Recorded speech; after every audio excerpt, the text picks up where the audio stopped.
हमारी ख़वातीन के अंदर एक बात मशहूर है कि जुमातुल मुबारक के दिन कपड़े धोना ये शरअन मना है।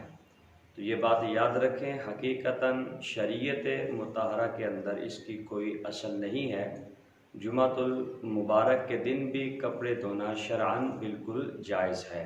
तो लिहाजा हमें चाहिए कि हम कोई भी बात करने से पहले शरीयत मुताहरा का मुताला करें और उसके बाद फिर कोई बात करें। शरीयत मुताहरा के अंदर किसी भी दिन कपड़े धोने की कोई ममानात नहीं है, जब चाहें आप कपड़े धो सकते हैं। शरीयत मुताहरा के अंदर इसकी कोई ममानात नहीं है। ये बात बिल्कुल गलत और फजूल है। इस तरह की वीडियो देखने के लिए हमारे चैनल आमिर कादरी को सब्सक्राइब कीजिए और बेल आइकन को दबा दीजिए ताकि हर नई आने वाली वीडियो की नोटिफिकेशन आप तक पहुंच सके।